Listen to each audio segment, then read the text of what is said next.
Students, house property का पूरा का चैप्टर का रिवीजन केवल 5 मिनट्स में। बहुत ध्यान देना मेरी बात पे, और फिर मैं ये समझाऊंगी पूरा चैप्टर जस्ट इन 5 मिनट। सबसे पहली चीज़ समझना, हाउस प्रॉपर्टी इनकम का मतलब क्या होता है, हाउस प्रॉपर्टी और कौन देता है।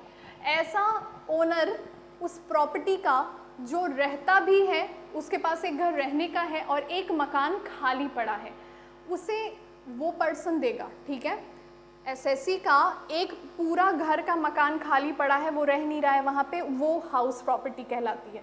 दूसरी चीज़, ये प्रॉपर्टी या बिल्डिंग अटैच्ड है लैंड से, और वो लैंड भी किसकी है, ओनर की ही है। Is that okay. And the third qualification is, ये जो घर खाली पड़ा है, ना तो ये बिजनेस के लिए इस्तेमाल हो रहा है ना प्रोफेशन के लिए। फिर से सुन लो, बिल्डिंग भी ओनर का पर खाली, ज़मीन भी ओनर की जिस पे वो बिल्डिंग है, और तीसरी बात, इस घर का इस्तेमाल ना बिजनेस में यूज़ हो रहा है ना प्रोफेशन में, तब ऐसे एसएससी को हाउस प्रॉपर्टी की इनकम देनी पड़ती है। जल्दी से देखते हैं हाउस प्रॉपर्टी की इनकम चार्ज कैसे होती है। हाउस प्रॉपर्टी के इनकम के एनुअल वैल्यू पे तुम डिडक्शंस लगाते हो और तुम्हें प्राप्त होती है ग्रॉस एनुअल वैल्यू, और उस ग्रॉस एनुअल वैल्यू पे एसएससी टैक्स देता है। एनुअल वैल्यू कैसे निकलती है, बहुत इंपॉर्टेंट है, बस 5 मिनट लगेगा, मैं समझा दूंगी। इसके बाद एक और चीज़ याद रखो, अगर एसएससी ने उसको सबलेट किया है, मतलब पहले हमने किराए पे लिया फिर हमने किराए पे चढ़ाया,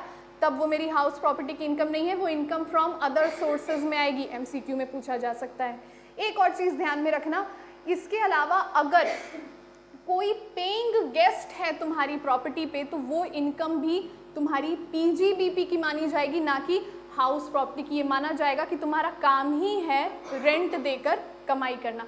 बच्ची को जब भी लेक्चर शूट होता है नर्वसनेस से खांसी आ जाती है।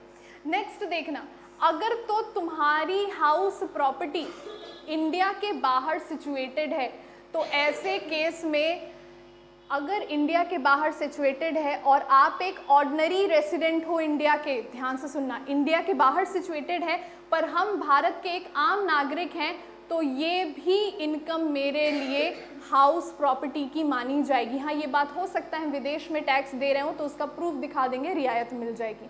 एक और चीज़ याद रखने वाली, अगर डिस्प्यूटेड ओनरशिप है, दो भाइयों का झगड़ा चल रहा है उस प्रॉपर्टी पे, पर कमाई तो तुम रेंट की कर ही रहे होगे, उस रेंट को आधा आधा बांट रहे होगे, तो हो सकता है तुम ऑन पेपर सरकार को बेवकूफ़ बनाने के लिए वो कह रहे हो।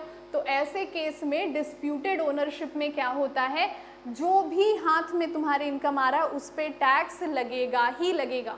And the next one is property bye को ओनर्स। अगर किसी एक प्रॉपर्टी की एक से ज़्यादा ओनर्स हैं जो अपने सामंजस्य में उस प्रॉपर्टी को ओन करते हैं, या कोई एसोसिएशन ऑफ पर्सन है वो, तो जितना रेंट हर पर्सन के हाथ में रिसीव हो रहा है वो उसकी हाउस प्रॉपर्टी की इनकम मानी जाएगी। वो अपने फर्म या एसोसिएशन ऑफ पर्सन की इनकम दिखा के बच नहीं सकता। Is that okay? जल्दी से बढ़ते हैं, अब बहुत इंपॉर्टेंट पॉइंट है, ग्रॉस एनुअल वैल्यू कैसे कैलकुलेट होती है। Please have a look at the board, क्योंकि इसी ग्रॉस एनुअल वैल्यू पे हमें टैक्स देना होता है। सबसे पहले आपको क्वेश्चन में दिए रहेंगे ये नाम, परेशान होने की ज़रूरत नहीं है।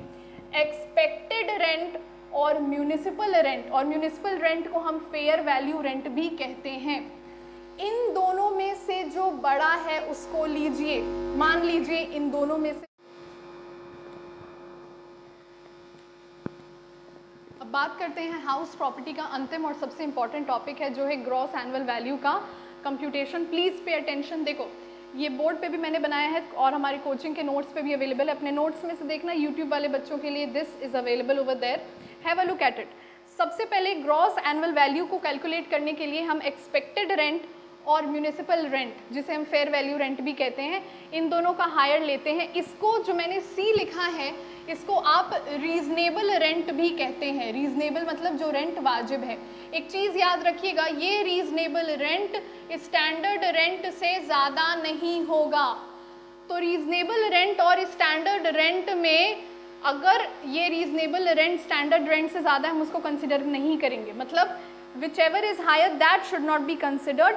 एंड ये रेंट कंट्रोल एक्ट में आता है ताकि कोई अपने किराएदार से बेवजह की वसूली ना करे। इसके बाद आप पढ़ते हैं रीजनेबल एक्सपेक्टेड रेंट, जो आपको स्टेप 2 से प्राप्त होता है, वो होता है reasonable expected rent. Reasonable expected rent को हम एक्चुअल रेंट से कंपेयर करते हैं और एक्चुअल रेंट और इसमें जो भी हायर होता है वो हमारा फाइनली जिसे मैंने ई लिखा है, इस ई में से आप लोकल टैक्सेस और अनरियलाइज्ड रेंट को जब माइनस करते हैं, लोकल टैक्सेस में municipal tax, house tax, water tax, ये चीज़ें आती हैं, और अनरियलाइज्ड रेंट मतलब अगर आपके किराएदार ने कुछ रेंट का हिस्सा है जो नहीं दिया है, वहाँ से आपको प्राप्त होती है एनुअल वैल्यू। इस एनुअल वैल्यू में से हम 30% ऑफ एनुअल वैल्यू घटा देते हैं। सरकार समझती है बिजली का खर्चा, रिपेयर का खर्चा, वो सारी चीज़ों को मानते हुए 30% की रियायत और मिलती है। और अंतिम में अगर आपने हाउस के लोन या हाउस के रिपेयरिंग के लिए कहीं से लोन लिया था, उसका ब्याज तुम भर रहे हो, उसके ब्याज पे भी तुमको डिडक्शन प्राप्त होता है, and that is known as gross annual value. House property खत्म। All the best.